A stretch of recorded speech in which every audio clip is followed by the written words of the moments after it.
동력 글밭 11월 9일 금요일 미국 맘대로는 미국은 날 전인 지난 5일 이란에 대한 제재를 다시 하겠다는 의지를 밝혔습니다. 그러니까 전 세계를 향하여 이란과 석유 거래는 하지 말라고 선언한 것입니다. 이런 조치는 미국이 지난 5월 이란 핵 합의에서 일방적으로 탈퇴한 후에 벌어진 일입니다. 3년 전에 했던 이란 경제 제재 완화를 다시금 경제제를 부활하기로 한 셈이죠. 1단계는 지난 8월에 내린 자동차, 귀금속 등 거래를 금지하는 제재입니다. 2단계는 운송, 에너지, 금융 등 거래를 금지하는 제재입니다. 이에 따른 이란이 입을 타격은 막대합니다. 지난해 이후 올해와 내년에도 4%대로 전망되었던 경제 성장률은 올해 마이너스 1.5%, 내년에 마이너스 3.6%의 역성장이 예상될 정도니까요. 제재가 가장 심했던 2015년의 성장률이 마이너스 1.3%로 추락했던 사실이 이를 말해줍니다.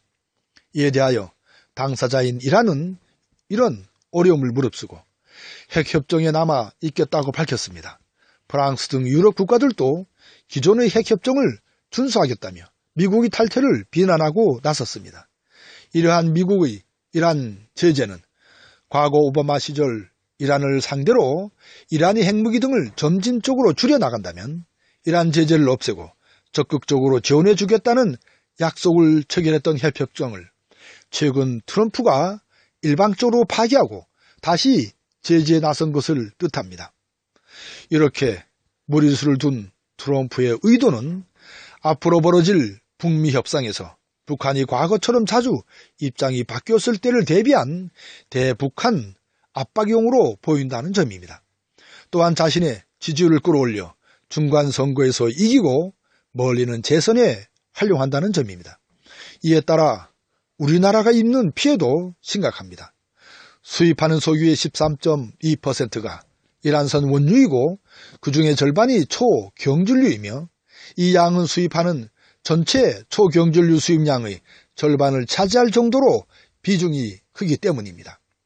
이에 대하여 우리 정부는 이란 제재에서 유예를 인정해달라고 요청을 하였으며 그 결과 우리나라를 포함하여 이란산 석유 의존도가 높은 중국, 일본, 이탈리아, 인도, 그리스, 터키, 대만 등 8개 나라가 예외를 인정받았습니다.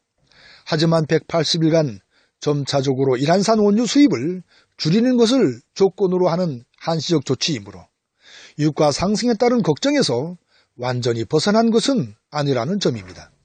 이처럼 한시적이지만 유해 국가로 지정받은 것은 굳건한 한미동맹을 보여주는 것이라는 청와대의 발표에 깊은 서글픔을 느낍니다.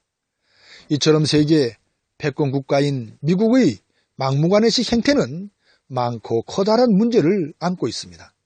막강한 군사력을 바탕으로 한 미국은 자신들의 이익에 반하는 나라를 경제적인 압박을 통하여 정권을 붕괴시키는 등 온갖 못된 짓을 서슴지 않고 있습니다. 후세인의 이라크, 가다피의 리비아, 차베스의 베네수엘라도 유해는 아니었습니다. 이것이 바로 세계 자유와 평화의 지킴이라고 포장된 미국의 민낯입니다.